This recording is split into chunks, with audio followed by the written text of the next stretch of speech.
乡亲啊，继续来关心的是花莲的天王星大楼，而这届的地动是倒坍起，起甲真严重。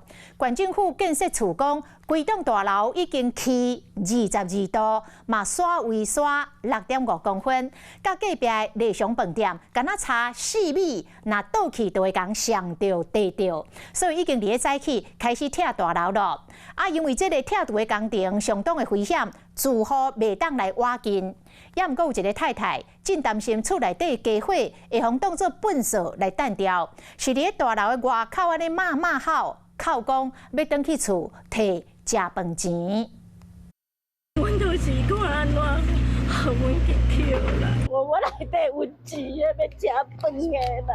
靠甲规身躯皮皮喘，想要赶紧转去。天星6楼住户烦恼大楼风拆掉，可能伫咧厝里的食饭钱会无去。若再要去管制区，嘛想要爬去咧楼顶摕家伙。你若暗门头直直扛，都倒掉啊！哎呦，看我要安怎啦？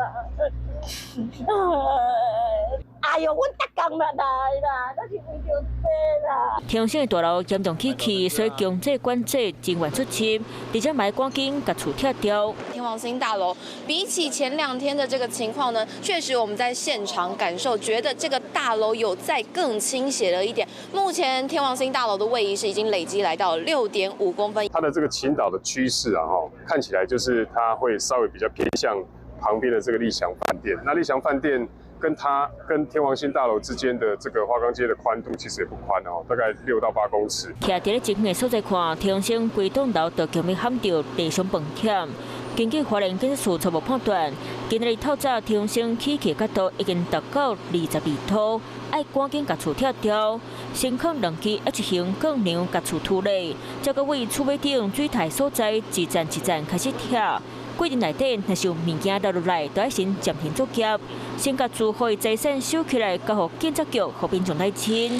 啊，住伫咧边的民众，嘛拢真烦好。倾斜度一直往我们饭店这边靠，当然也是希望今天的拆除作业能够一切顺利。正第2次的时候，我们就有听到有那个就很像有东西就是掉落的那种碎石的声音，然后就一阵烟雾。饭店初步估计生理损失了近100万，而且直到14号拢无法度正常营业。附近的住户不拢先搭外界保护建筑物，希望大家都能当赶紧回到正常生活。Hello， 我是林仙怡。想要抢先掌握最及时的新闻资讯吗？赶快订阅、按赞、开启小铃铛，锁定华视新闻 YouTube 频道。